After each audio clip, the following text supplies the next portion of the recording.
Já? Nós estamos sem luz, né? Não, mas tudo bem. Agora é melhor. Estou meio sério.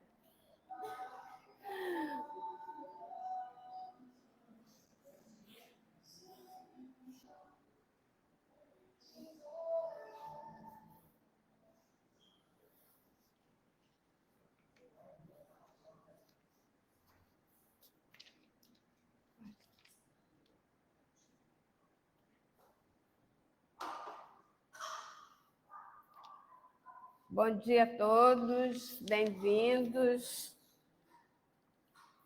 Hoje, nessa manhã linda, né? Hoje está muito lindo o dia. Nós vamos estudar mais um pouco, né, dos ensinamentos de Jesus à luz da doutrina espírita. Hoje nós estudaremos com a nossa irmã Jane, e ela vai trazer, né, nós estamos estudando o livro A Voz do Monte, do Richard Simonetti. Nós vamos estudar aquele capítulo Se Houvesse Misericórdia. Então, nós vamos continuar no próximo mês estudando ainda o mesmo livro, A Voz do Monte, do Richard Simonetti.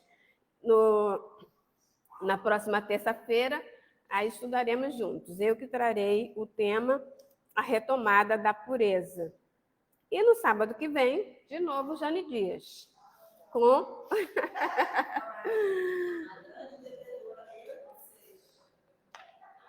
Aí vai ser o tema, o nascimento divino.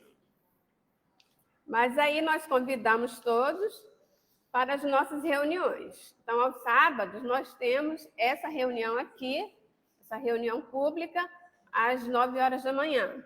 Temos outra às terças-feiras, às 19h30. Às 19h30. Temos evangelização infantil, sábados, 9 horas. E temos, logo mais, né, às 15 para as 10, 15 para as 11, nós teremos um estudo do ESD. Tá? Então, fica um grupinho aqui ainda estudando o ESD. A gente vai até meio-dia. Temos também o estudo de ESD às terças-feiras, às 19 horas. É o outro grupo, o ESD, né, mas é outro grupo. E quinta-feira, nós temos 2 estudos à noite. Às 7 horas da noite, 19 horas, nós temos o estudo do Livro dos Espíritos. E às 20 horas até às 21, nós temos o estudo da mediunidade. Quarta-feira, nós temos um grupo que faz irradiação, tá, para os doentes. Mas ainda temos um outro estudo às sextas-feiras. Esse grupo é online, é um grupo que se reúne através do WhatsApp, né? Então, faz o estudo das obras de Joana de Ângeles. Agora estamos estudando Jesus e Realidade. É às segundas e quartas sextas-feiras, às 19h30. Aí, se a pessoa quiser participar, então tem que entrar em contato com a gente, porque aí a gente coloca no grupo, né? Porque vai o link, né, para estudar, para a pessoa entrar, tá? Nós aceitamos as doações de casca de frutas, de legumes, crus, casca de ovos, pó de café usado, tá? Então é para a manutenção dos nossos jardins. Nós também queremos lembrar que estamos fazendo uma campanha assim, de cuidado com o nosso planeta. Então, pedimos, né, as pessoas que tragam seu copinho, a garrafinha, para a gente evitar de ficar usando muito descartáveis, né, e diminuir bastante o consumo de plásticos, né, para esse cuidado do nosso planeta. Na nossa casa, a gente tem aqui copos... daqueles que são biodegradáveis. Então, né, se a pessoa esqueceu o copo, se não trouxe, tem um copinho ali biodegradável, tá? Eu acho que é só lembrar da Rádio Rio de Janeiro. né? Então, vamos todos acessar a Rádio Rio de Janeiro, vamos estudar, né? Porque lá tem bastante coisa, são debates, são palestras, são uma programação bastante interessante, tudo ali é a respeito da doutrina espírita. A gente fica bem informadinho sobre o nosso... Ah, desculpe. Bom dia, bem-vinda.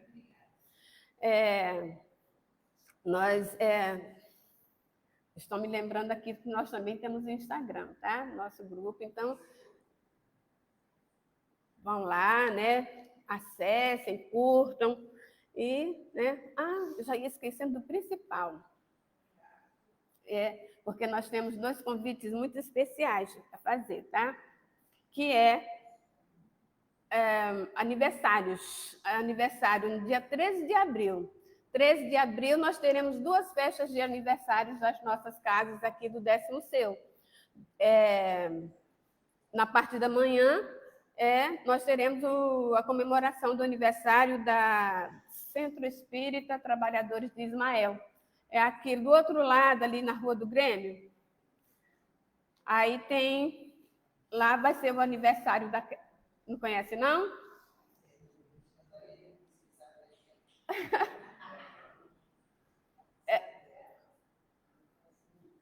Depois a gente indica para vocês. Então, 9 horas da manhã, e o palestrante vai ser o César Braga Said, tá? Então, às 9 horas da manhã. É sempre bom, né? A gente encontra o pessoal da doutrina, os amigos, e é muito legal. E vai ter, né, 9 horas da manhã, essa palestra com César Braga Said. Aí, de tarde, né? Olha que dia, né? Nós vamos ter a nossa festa, porque é o nosso aniversário de 112 anos, né, da nossa casa, e aí vai ser no dia 13, né? A gente não tem reunião aos domingos, mas nós vamos fazer a nossa reunião aqui no domingo, dia 13, às 16 horas. O palestrante vai ser Júlio Furtado. O título: A União do Trabalho em Equipe e o Progresso Interior, tá? Então, não percam, vai ter doce, vai ter bolo, e vai ter uma palestra, né? E vamos estar juntos. Para que melhor, né? É sempre tão bom estar aqui. Então, outro convite um lembrete muito importante, né? É o Evangelho no Lar. Então, façamos nós todos o Evangelho no Lar nas nossas casas, né? É um momento que reúne a família, lê uma página, pega alguma... Pode ser um livro, né, algum livro da doutrina espírita. Tem uns livros muito bons, né? O Jesus no Lar, não é? Fonte Viva, né? Tem bastante livros, bastante interessantes.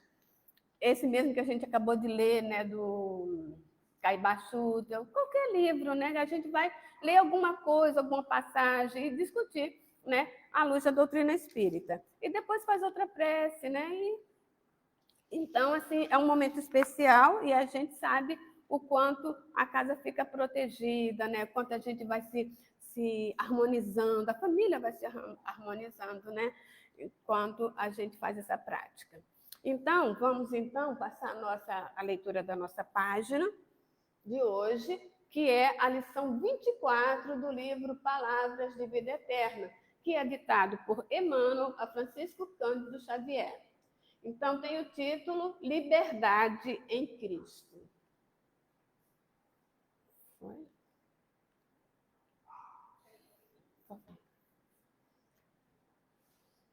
Estais, pois, firmes na liberdade com que o Cristo nos libertou e não vos submetais de novo ao jugo da escravidão. Paulo, Gálatas, capítulo 5, versículo 1. Meditemos na liberdade com que o Cristo nos libertou das algemas da ignorância e da crueldade. Não lhe enxergamos qualquer traço de rebeldia em momento algum. Através de todas as circunstâncias, sem perder o dinamismo da própria fé, submete-se valoroso ao arbítrio do nosso Pai. Começa a missão divina, descendo da glória celestial para o estreito recinto da manjedoura desconhecida. Não exibe uma infância destacada no burgo em que se acolhe a sua equipe familiar. Respira o ambiente da vida simples, não obstante a luz sublime com que supera o nível intelectual dos doutores da sua época.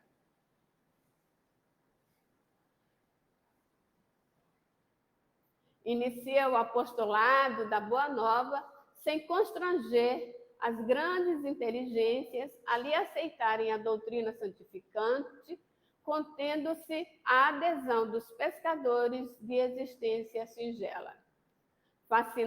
Fascinando as multidões com a sua lógica irresistível, não lhes assula qualquer impulso de reivindicação social, ensinando-as a despertar no próprio coração os valores do espírito.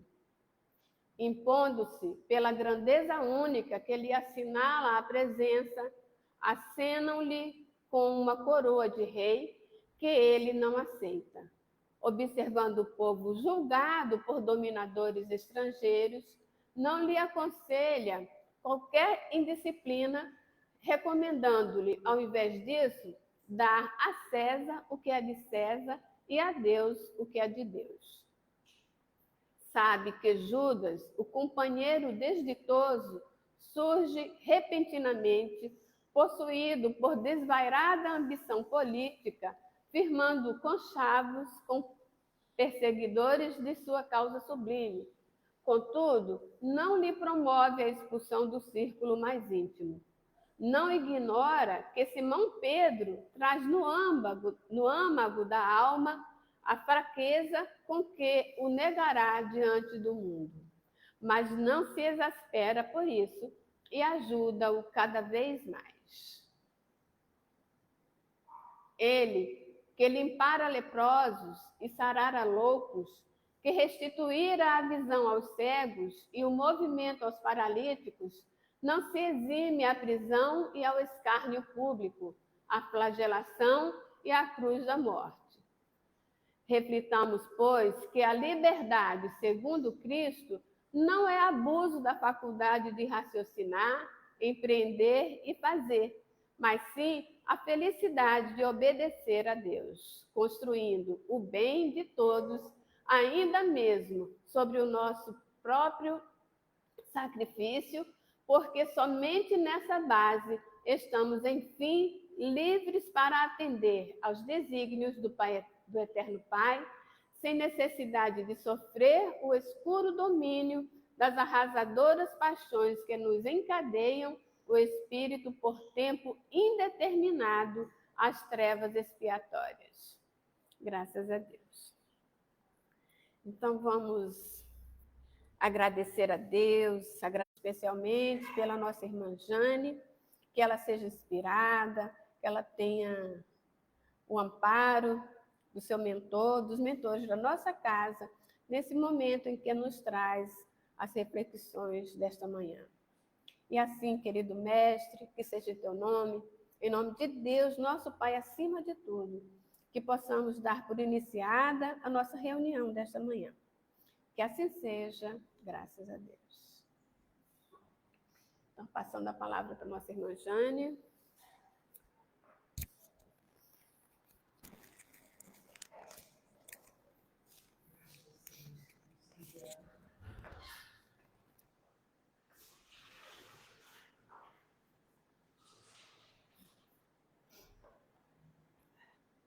Bom dia.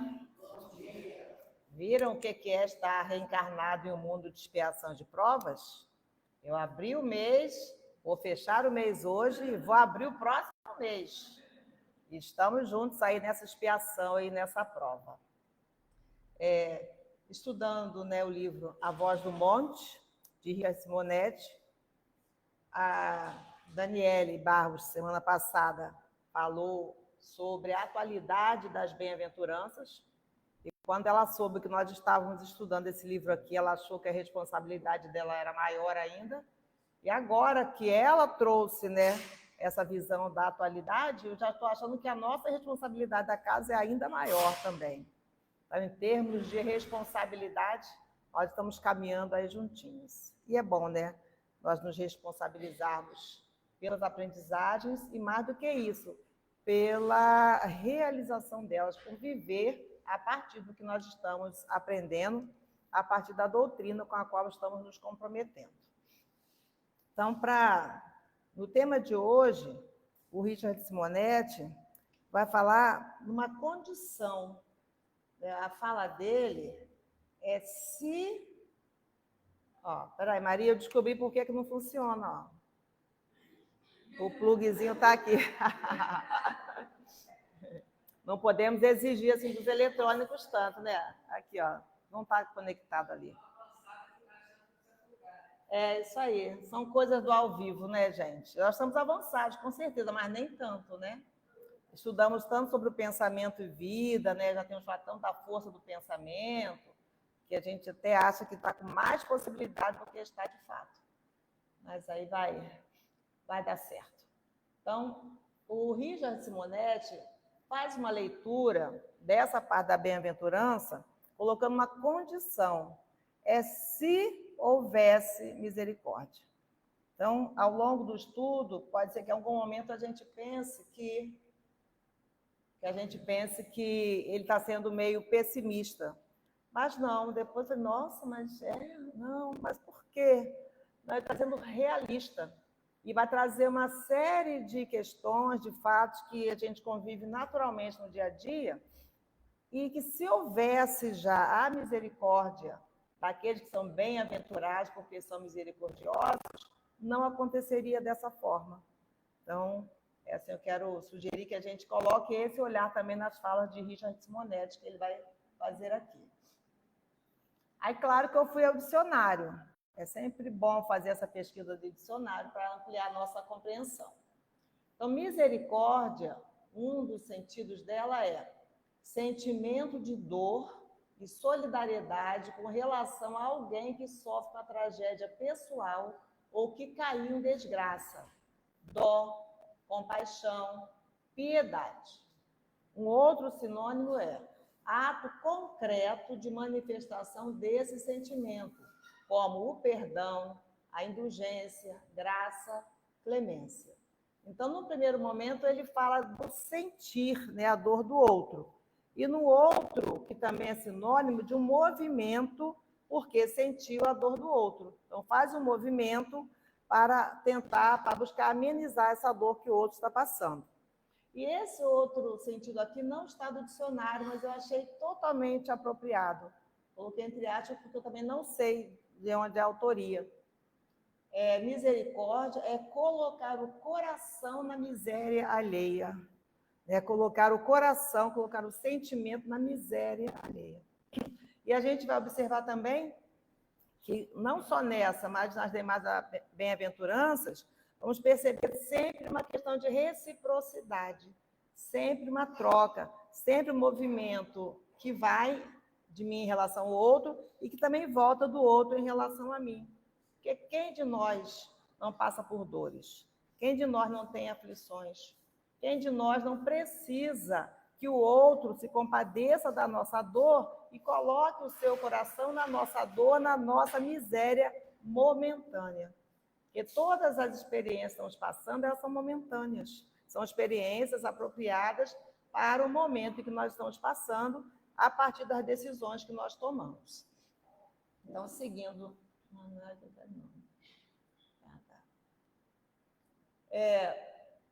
Aqui tem uma imagem que sugere aquela parábola do bom samaritano. Porque, pelo menos para mim, quando eu penso na questão de ser misericordioso, eu me volto a essa parábola. E quando lá no final, né, quando o doutor da lei quer saber como conquistar o reino dos céus, depois no final, quando ele pergunta quem foi o próximo desse homem que caiu ali na estrada. aquele, né, que teve misericórdia dele, aquele que sentiu a dor dele e que se movimentou na direção de socorrê-lo. Essa passagem eu achei interessante, porque está lá no livro Coragem, de Emmanuel, e conta que depois que Jesus conta a parábola para o doutor da lei, depois que todos ouvem aquelas considerações de Jesus, mais tarde, quando tudo se passa, ao final do dia, os discípulos começam a julgar as atitudes dos outros personagens da parábola. Porque nessa parábola nós temos a tendência de focar bastante no que está caído, né? O que sofreu a violência está caído, e no samaritano que o socorreu. Quando muito a gente fala dos que passaram sem socorrê-lo. Só que Jesus, que sempre quer ampliar o nosso conhecimento, que sempre aproveita as oportunidades para nos orientar, ele conversa com os discípulos falando assim: quem passasse irradiando amor na estrada, olha bem, não é só passar na estrada, é passar de uma maneira que irradie ou que irradiasse amor. Então, qualquer um que passasse irradiando amor por aquela estrada naquele período, agiria assim. Onde o viajante generoso testemunhou a solidariedade, encontraria mais amplos motivos para compreender e auxiliar. Viram o que o dicionário fala? O sentimento e depois a atitude. Porque está muito na moda falar tudo misericórdia, né? Misericórdia, né? Está na moda a gente ficar repetindo essa palavra. Mas a gente fica somente numa repetição mesmo, fica somente no modismo.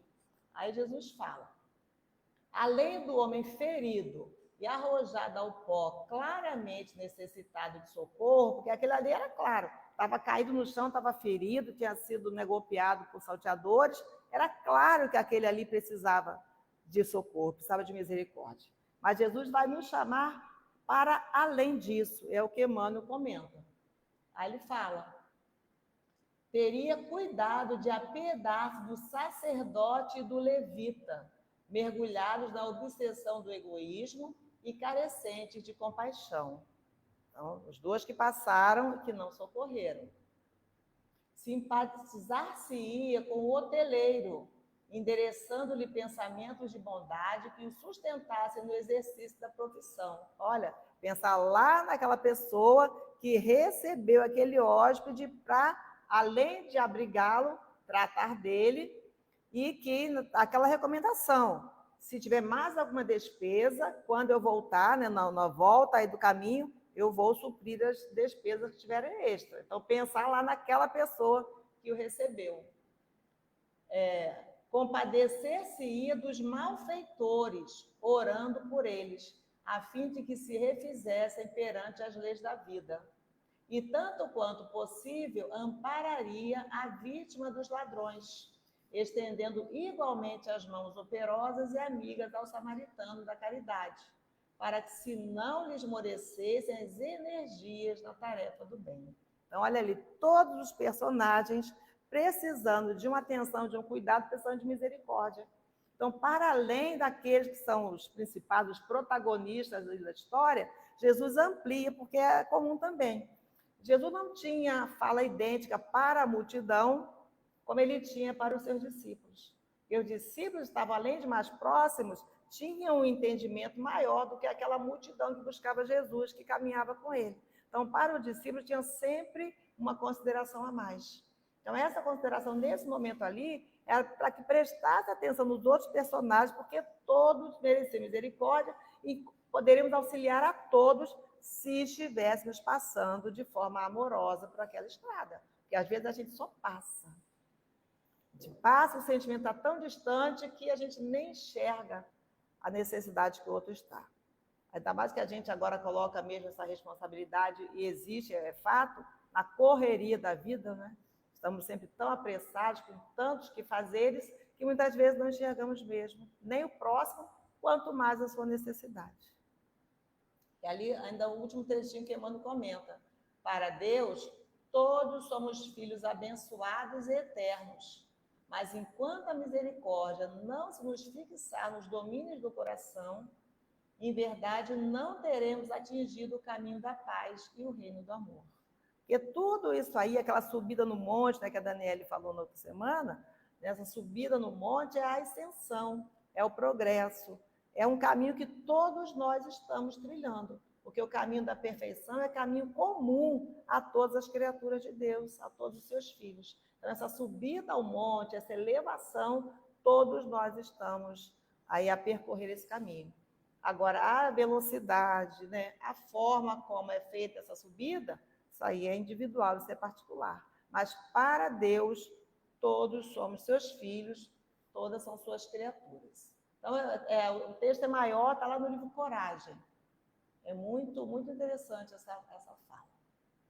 Aí a bem-aventurança é essa, que está em Mateus, capítulo 5, versículo 7. Bem-aventurados os misericordiosos, porque alcançarão misericórdia. Lembra que eu falei no início que todo esse nosso movimento é um movimento de ida e de vinda, né? De semear e de colher, de fazer e de receber também como movimento de volta? Isso é da lei, é natural. E aqui é Rita Simonetti que comenta, olha, é da lei que recebamos da vida o que lhe oferecemos. Bens e males praticados reverterão fatalmente em luzes ou sombras em nosso caminho, flores ou espinhos em nossos dias. A cada um, ensina Jesus, segundo suas obras. Então, é natural da lei que a gente colha o que a gente semeia. Nós somos livres para semear, mas nós estamos presos, aprisionados a colher exatamente o que nós semeamos. Então, até o Haroldo Dutra Dias, em uma de suas palestras, ele fala, a gente não vê ninguém chorando, ninguém triste na hora que está semeando. Vai fazendo tudo, né? Conforme a gente resolve, faz de tudo, não tem ninguém triste. Mas na hora da colheita, quando a gente começa a perceber, né, os enganos que fizemos, o que a nossa ignorância nos levou a fazer, aí as dores chegam, né? Os choros vão começar a nos acompanhar. E é interessante também, tem uma outra imagem que eu gosto de repetir, que é como se a gente estivesse caminhando adiante e jogando taxinhas. Está caminhando e lá para trás está jogando as taxinhas. Só que chega um momento que a gente vai ter que retomar pelo mesmo caminho que a gente passou. E aí, né? Como é que está? O que a gente jogou nesse caminho? A gente vai ter que voltar por essas taxinhas aí. Provavelmente nos feriremos, né? Ainda Richard Simonetti. Natural, portanto, que se esperamos por misericórdia, sejamos misericordiosos. É uma lógica. Esse é o grande problema, porquanto raros se compadecem verdadeiramente das misérias humanas. Ali ele vai chamar bastante atenção. E tinha tempo que eu não ouvia a palestra do Richard Simonetti. Eu acho que eu passei por várias assim, mas eu também não ouvi. Sandrinha, que é uma grande fã, foi Sandrinha que me apresentou o Richard Simonetti, os seus livros, né? E ele sempre foi muito enfático, né? Uma pessoa lá nascida em Bauru, aquele sotaque um pouco diferenciado, ele sempre foi muito enfático também nas suas falas. No YouTube tem muitas palestras dele, do Richard Simonetti, e são bem interessantes. Então ele fala ali verdadeiramente, raros os que verdadeiramente percebem, sentem e se sentem movidos a aliviar a dor do próximo. Por isso que ele fala que o problema é esse. É que se a gente precisa e deseja a misericórdia, precisamos ser misericordiosos. Se houvesse misericórdia no mundo, não teríamos tantos e tantos correndo atrás de interesses imediatistas, conforto, riquezas, poderes, prazer, com total despreocupação das angústias alheias. Aquele que se interessa pelo próximo jamais pensará em si enquanto houver gente sofrendo. Então, essa condição. Se tivesse minha misericórdia, eu não teria visto tanta correria, tanto desatino, atrás das questões que são perecíveis, questões que não vão nem nos engrandecer e também não vão nos acompanhar quando nós seguimos a jornada para além túmulo. Então, se houvesse misericórdia, não seria tão grande o número daqueles que correm o tempo inteiro por questões imediatistas, mas sem se preocupar com a miséria alheia, sem se preocupar com o que sobra na sua casa, é o que está faltando na casa do outro. E às vezes esse outro, né, o próximo, é bem próximo, ainda assim, por falta da misericórdia, nós não conseguimos enxergar essa necessidade. Então, é ainda a questão do argueiro e da trave também, né? Essa trave, né, imensa que trazemos nos nossos olhos, nos impedem de ver também a condição que o outro se encontra. E ele continua: se houvesse misericórdia, não teríamos tanta sobra de alimentos em abastadas mansões, nem tanta falta deles em esquecidos casebres. Olha, já começa a dar uma dorzinha no coração, né? Que é uma realidade. Se houvesse a misericórdia, não teria sobrando tantos alimentos com desperdícios em algumas mesas, algumas, né? Não é da maioria, e tanta miséria, tanta escassez, fome mesmo, em tantas outras mesas. Se a misericórdia estivesse ali, se o coração estivesse em larga escala colocado na dor alheia, o quadro seria diferente.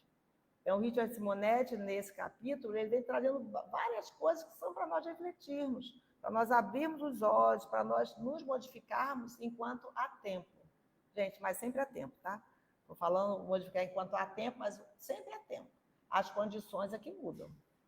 E às vezes a gente não aproveitou bem esse tempo agora, em que a gente pode, numa manhã, num ambiente, né, refrigerado, ouvir, meditar, conhecer obras, e a gente não se condói. Aí quem vai precisar bater a nossa porta? Ela mesma, Dalgisa. A dor. Nossa condição ainda é essa. Se não dói em mim, às vezes a materialista fala, se não dói no bolso, ela tem que doer no bolso. Porque até no bolso dói, né? Então, se não me atinge diretamente, eu tenho dificuldade de perceber aquilo que está atingindo o próximo, que é o meu irmão, naturalmente é o meu irmão. Então, ele não está assim sendo pessimista, só que ele está listando questões que são do dia a dia, são naturais e que a gente, como passa por essa estrada da vida sem colocar o coração, passa pela estrada da vida sem colocar o amor, a gente não enxerga. A gente enxerga, no máximo, uma tragédia gigantesca. Mas detalhes dessa tragédia, onde nós poderíamos estar agindo, às vezes com uma simples prece, gente. A Antônia é diferente de mim. A Antônia diz que ela assiste os jornais sim, para saber o que está acontecendo, para ter uma visão geral, ela assiste. Eu, às vezes, fico dias sem ligar a televisão. Vários dias sem assistir nenhum jornal. Aí, ontem, quando eu cheguei à minha casa para almoçar, liguei a TV e estava tendo aquele terremoto em Mianmar, né? Falei, meu Deus, olha, acontecendo agora. Então, imediatamente, uma prece, né? Uma prece em favor daqueles que estão sofrendo daqueles abalos, daqueles que estão trabalhando naquele momento ali, daqueles turistas, né, que estavam chegando, querendo uma realidade diferente do que eles encontraram lá. Então, quer dizer, eu também, de uma certa maneira, se eu não procuro saber o que se passa, e hoje a facilidade é grande, eu também estou, né, me isolando e não estou ajudando de uma maneira que eu poderia ajudar. Estaria levando a minha vida de forma muito despreocupada. E não estou nem aí se lá, né, as torres estão desabando assim a olhos vistos, né, essas pessoas estão voltando ao plano espiritual em um volume enorme. Então, é necessário, sim, que a gente, né, passe por esse mundo com um olhar amoroso, para que a gente possa estender a misericórdia. Estender a misericórdia, fazer uso das nossas possibilidades, é ato natural. E o ato dessa benevolência, né, dessa benesse voltar para nós também é natural, é da lei. A gente não precisa forçar nada. Naturalmente as coisas vão se processando a partir das nossas ações, das nossas atitudes. Por isso é que ele analisa aqui que ainda não há misericórdia, porque se houvesse, o quadro seria diferente desse que ele está aqui relatando. Se houvesse misericórdia, não existiriam famílias com ricos armários abarrotados de roupas e outras que nem mesmo possuem armários ou roupas para serem guardadas deles. Se houvesse misericórdia, o quadro seria outro. Ainda anteontem, falando com a minha filha, que eu lembrei que eu tenho uma calça de tal modelo. Que eu fui à loja, aí vi lá, falei, eu gosto daquele modelo de calça, assim, assim. Aí depois eu falei, gente, eu tenho uma calça dessa. Nem me lembrava que eu tinha uma calça dessa. Eu falei, gente, eu preciso visitar meu armário. Aí ela falou assim, tem tanta roupa que nem sabe que tem. E é verdade, ainda possuímos muito mais coisas do que nós conseguimos, inclusive, utilizar. Isso ainda é falta de misericórdia, ainda é nossa condição. Eu falei, é mesmo, olha, eu quase comprei outra calça, eu me lembrei que eu tenho uma lá no armário. e que, inclusive, ela está nova. Falei, nossa. Aí, como ela falando, tá. Falei, tá bom. E eu já estava estudando um pouquinho esse assunto. Aí complica, né? Oi, Rosa. Opa, ó, vai passar pano, né? Ó, a Rosa passa pano. Não, Rosa, não fica me defendendo, não. Isso fortalece a sua personalidade, porque isso mostra que você é assim mesmo. Tanto é que você gosta daquele modelo que você tem modelo em casa. Que eu estou sendo fiel ao meu gosto.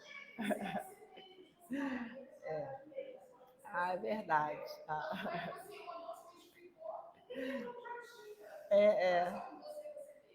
Tá bom. Ó, a Rosa passa um pano assim, Rosa.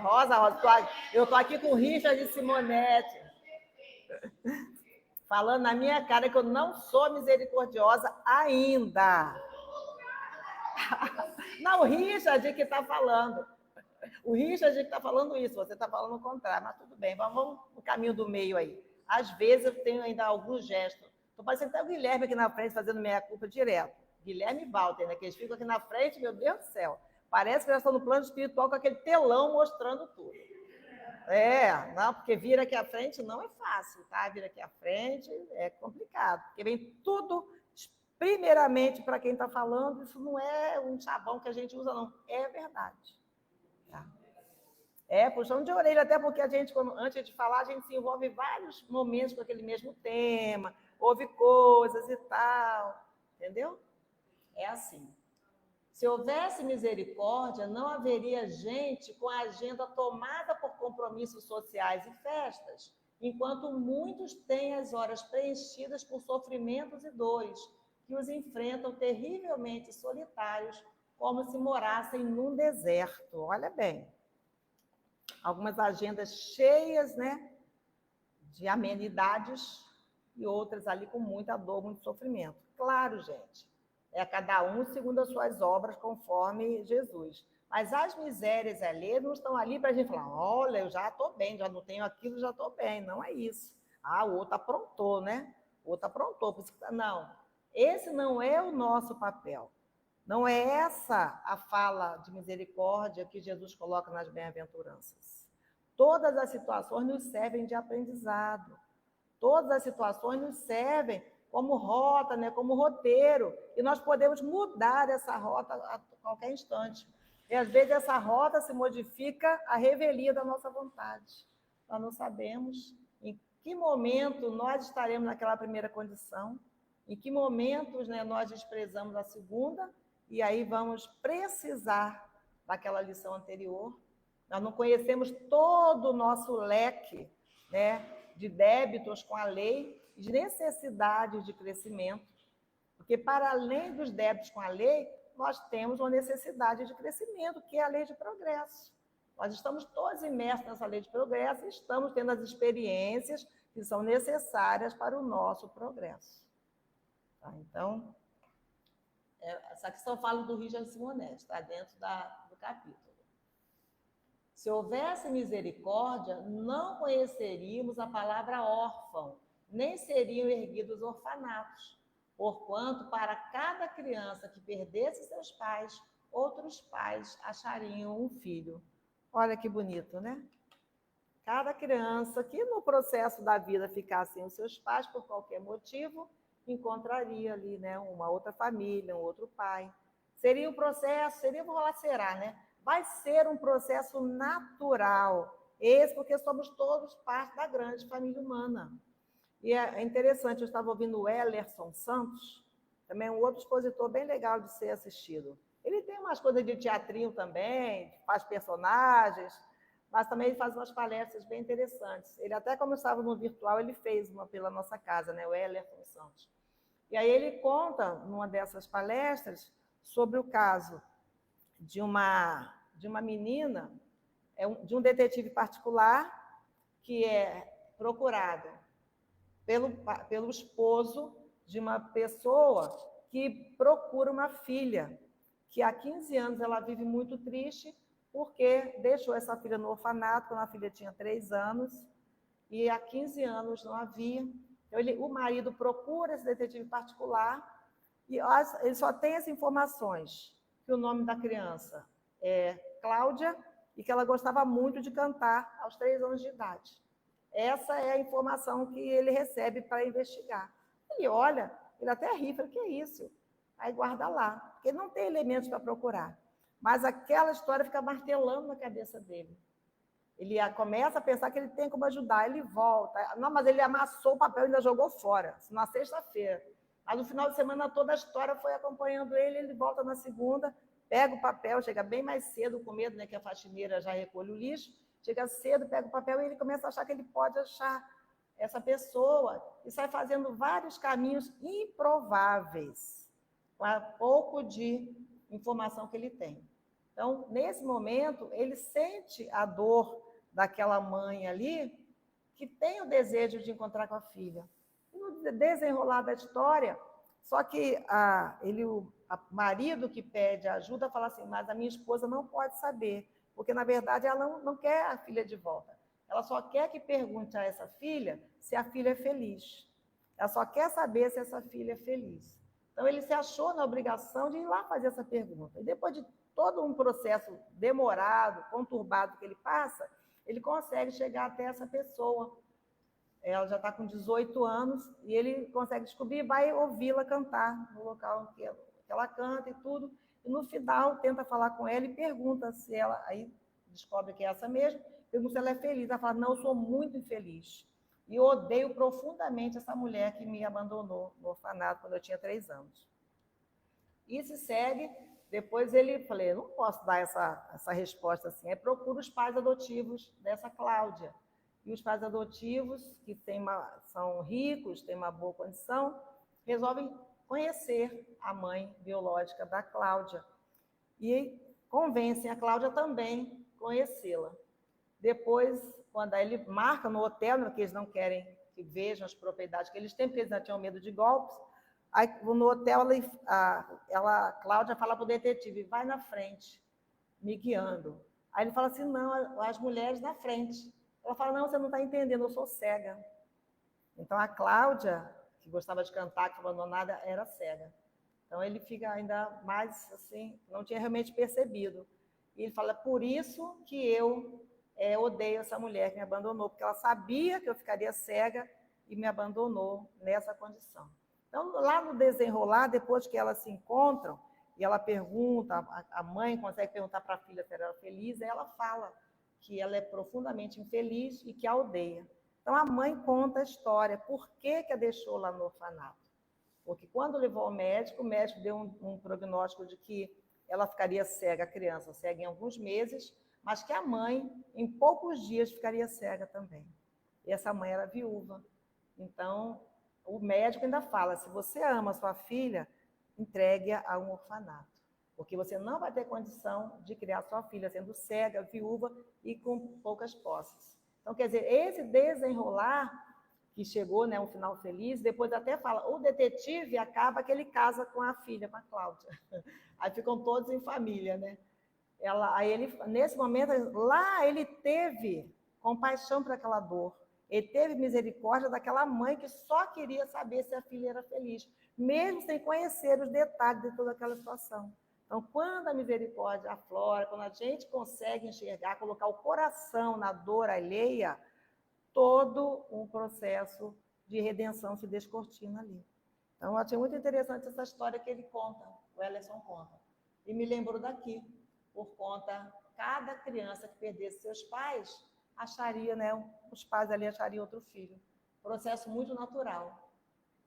Gerações futuras, eleitos que habitarão a terra após o expurgo final, admirar-se-ão profundamente do descaso, da indiferença do homem atual pela sorte de seu irmão, e perguntarão, será que não sabiam?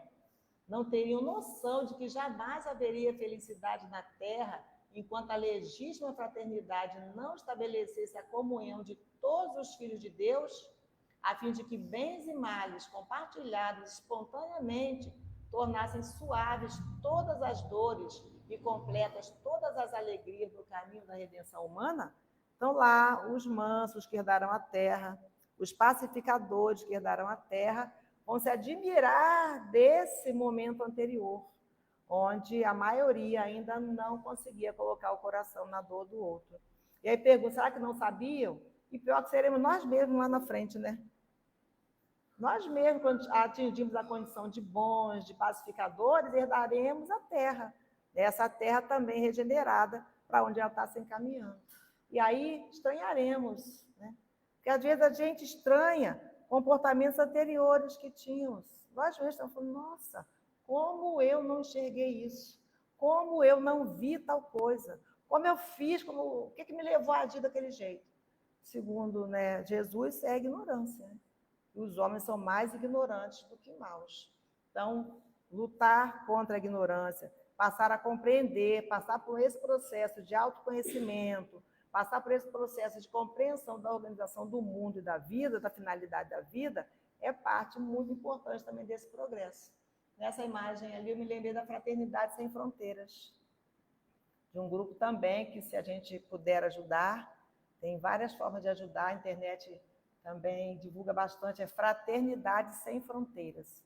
É semelhante, né, ao Médicos Sem Fronteira, e eles trabalham também naquela região da África e trabalham auxiliando, né, aqui irmãos nossos, principalmente crianças que ficaram órfãos devido à morte dos pais pelo HIV. Essas crianças são cuidadas por esse irmão de Fraternidade Sem Fronteiras. E é um grupo que é onde tem todas as religiões, mas é um grupo iniciado e administrado por espíritas. Inclusive, eles fazem excursões até a África, para que as pessoas conheçam aqueles que são apadrinhados. Quando você apadrinha uma criança dessa, você recebe informações sobre ela. É um grupo confiável, né? Porque às vezes a gente quer ajudar, mas também desconfia, né? Fraternidade Sem Fronteira faz esse trabalho aí de misericórdia, de colocar mesmo o coração na dor do outro. Então, lá na frente, quando nós mesmos tivermos, né, aperfeiçoados, nós também nos perguntaremos, né, como tivemos condição e coragem de agir de forma ainda fria. Há uma lição fundamental que ainda não foi devidamente assimilada pela humanidade. Qual é a lição? Somente possuímos o que damos. É uma lição que é fundamental, que nós, como humanidade, ainda não assimilamos na íntegra. Não assimilamos verdadeiramente. Nós só temos, né, o que damos. Nós só possuímos, né, só é nosso mesmo aquilo que a gente também compartilha. Se muita gente transita acabrunhada e triste pela terra, é porque há escassez de misericórdia em seus corações. Então, se eu ainda não tenho misericórdia, eu também não estou na linha de receber essa misericórdia alheia. Se eu ainda não dou, se eu ainda não faço o bem, eu naturalmente estou me afastando de um caminho de também receber o bem. E é um processo, é um caminho assim, de mão dupla. Por isso que falo, nós só possuímos de verdade aquilo que nós damos. Porque nessa nossa vida de relação, essa troca ela é constante, essa troca é o tempo todo. E quanto antes nós acordarmos para essa realidade, mais cedo nós deixaremos de ser infelizes. Mais cedo nós atingiremos o reino de Deus. Porque o tempo todo que Jesus vem nos falar da sua missão na Terra, desde as primeiras falas dele, ele veio implantar o reino de seu Pai nos corações humanos. Ele não veio fazer, né, nenhum reino exterior, não veio fazer nada externo. Ele veio implantar no nosso coração, no coração dos seus irmãos mais novos, o reino de Deus, que é o reino de amor, que é o reino da felicidade, que é o reino da justiça, que é o reino onde todas essas bem-aventuranças são a lei. É dessa maneira que se passa de forma muito natural, conforme Jesus vem nos ensinar. Aí eu fui lá no Livro dos Espíritos, na questão 930, quando Kardec pergunta: é evidente que se não fossem os preconceitos sociais pelos quais se deixa o homem dominar, ele sempre acharia um trabalho qualquer que lhe proporcionasse meio de viver, embora deslocando-se da sua posição. Mas, entre os que não têm preconceitos ou os põem de lado, Não há pessoas que se veem na impossibilidade de prover as suas necessidades em consequência de moléstias ou outras causas independentes da vontade delas? Então ele fala, né, que se a gente deixa o orgulho de lado e aceita, às vezes, uma posição considerada inferior, que a gente sempre vai ter o que fazer, né? Até fala, não, a pessoa não consegue nada porque está procurando emprego e a gente só tem trabalho. É comum se falar isso, não, porque a pessoa procura um emprego, né? Não quer descer de posição, o orgulho fala mais alto, é uma luta interna ali contra o orgulho. Mas será que mesmo aquelas pessoas que aceitam posições consideradas por ele mesmo inferiores, que deixam o orgulho de lado, será que não tem pessoas que de verdade não tem como se manter, né? Não tem como trabalhar, não tem como garantir a sua subsistência? A pergunta é grandona, né? Kardec se estende, explica, considera. Mas os espíritos respondem de forma direta. Eu até falei dessa resposta na quinta-feira, mas eu falei que era no Evangelho segundo o Espiritismo, mas não, é no Livro dos Espíritos. Aí eu fui encontrar em casa a resposta. Numa sociedade organizada segundo a lei do Cristo, ninguém deve morrer de fome. Então, se o Cristo veio implantar o reino de Deus nos corações humanos, veio viver a lei de Deus, a lei que o Cristo traz é a lei de Deus. E a lei de Deus é a lei de amor. Então, uma sociedade, quando for organizada, quando houver misericórdia, ninguém vai precisar passar fome. Essa condição não vai ter. Com uma organização social criteriosa e previdente, ao homem, só por culpa sua, pode faltar o necessário. Quando praticar a lei de Deus, terá uma ordem social fundada na justiça e na solidariedade. E ele próprio também será melhor. Então, quanto mais nos aproximarmos da lei divina, melhor nós estaremos e a solidariedade vai imperar. Na terça-feira passada, o Walter falou com a gente sobre a justiça, né? A justiça que planejamos. Terça-feira passada, o Walter falou sobre isso nas bem-aventuranças. Bem-aventurados os justos. Até quem quiser assistir, está gravado no Facebook, pode assistir. Ele perturbou a beça a gente aqui, fazendo um monte de perguntas, querendo que a gente respondesse um monte de coisa, né, estilo Walter de ser, né, perturbou a beça a gente no valteriano, e fez a gente pensar sobre essa justiça que nós planejamos. Então, está toda voltada à evolução, ao crescimento e à compreensão da lei de Deus, que está na nossa consciência. Já está, nós já trazemos em nós a lei divina, porque Deus, nosso Pai, misericordioso, justo e bom, não nos colocaria numa caminhada aí sem rota, sem uma bússola, sem ter um paradeiro. Então, por isso, nós já temos em nós essa lei. Mas o movimento de acessá-la é nosso. Ela existe, ela está na nossa consciência, mas cada um precisa se mover para acessar essa lei. Então, seguindo aqui. Todos temos algo a ver com a confusão do mundo. Lembra do fluido cósmico universal? Não dá para mexer aqui numa florzinha sem afetar uma estrela? Todos estamos imersos nesse hálito divino, esse fluido cósmico universal. Então, todos nós temos uma relação, temos algo a ver com a confusão do mundo. Numa casa de muitos filhos, aqui é a Rígia Simonetti, onde cada qual esteja vivendo segundo seus próprios interesses, rezando pela cartilha do cada um por si e o resto que se dane, teremos em pouco tempo um ambiente irrespirável, dominado por conflitos intermináveis, um pequeno inferno para se morar, ali dentro, né, de uma pequena família, de um pequeno núcleo. Ampliemos essa casa até os limites da terra, e teremos um lar habitado por bilhões de filhos de Deus que ainda não aprenderam a viver como irmãos, fazendo dela a morada da angústia. Então, né, no micro, né, no nosso lar, se cada um só se interessa pelas, né, suas próprias questões, ali fica irrespirável. Não há fraternidade, não há família de fato. Então, estendendo só para a terra, tá? Só para a terra. Então, quando eu vejo algo também longe de mim, e o meu movimento é de condenação, meu movimento é de crítica, eu não estou ajudando. Porque já existem aqueles, né, que têm essa tarefa aqui de julgar, né, de absorver ou de condenar. E muitas vezes não é esse o nosso papel. Então, nós não estamos ajudando. Mas nós fazemos um pensamento em contrário de auxílio, como ali o Emmanuel coloca, para além do caído na estrada e do samaritano que o socorreu, a gente conseguisse envolver todos os outros personagens da parábola, nós estaremos fazendo grande coisa. Estaremos num excelente exercício de misericórdia. A ação individual gera o comportamento coletivo. A soma das tendências dos cidadãos forma a personalidade dos povos.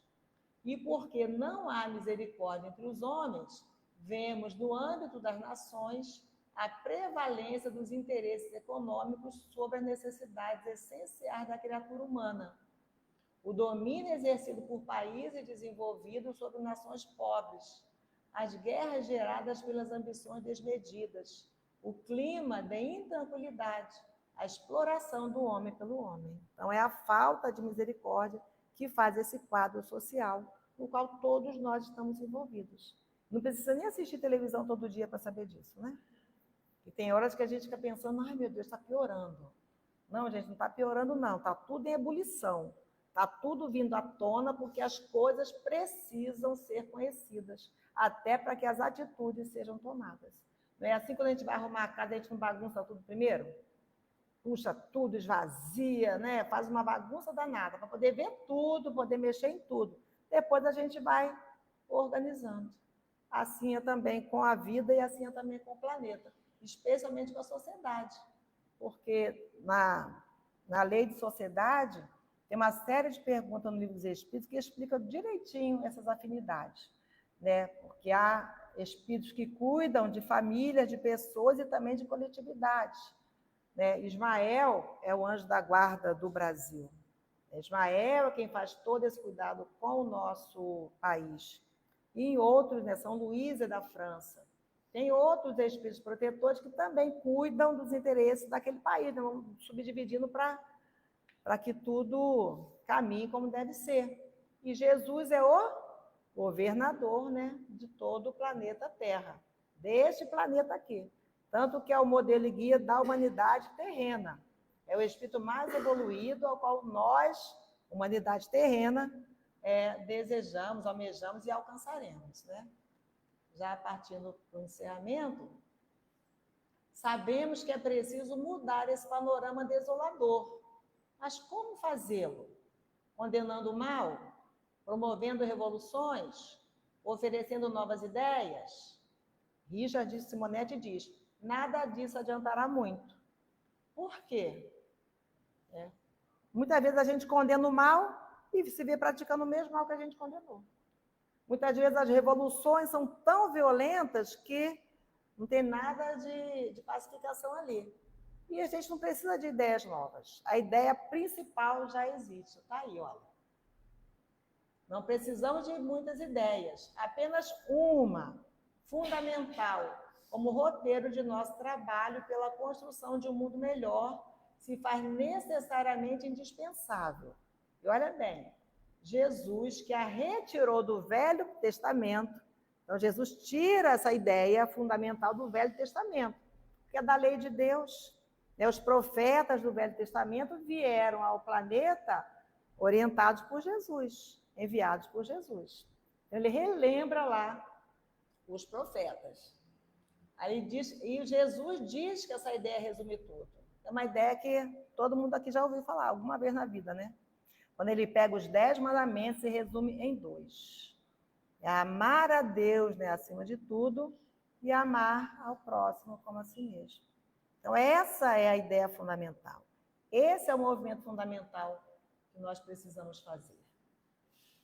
Aí, encerrando, é urgente que nos disponhamos a cumprir esse princípio redentor, partindo do pressuposto de que, se não nos compadecermos do próximo, a vida não se compadecerá de nós.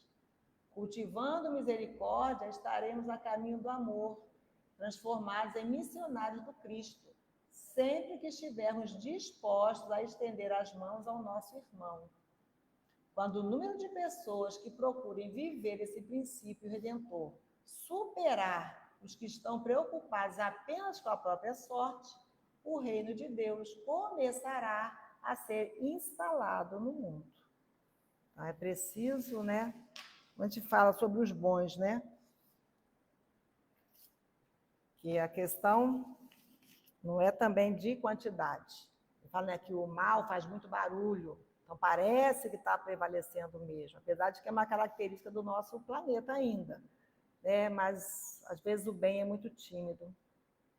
Às vezes o bem, né, tem uma timidez aí que impede que ele seja até divulgado.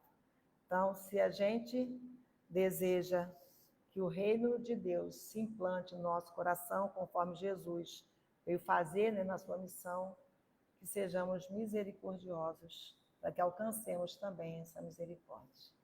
Então, obrigada pela atenção, que a gente possa refletir mais e mais.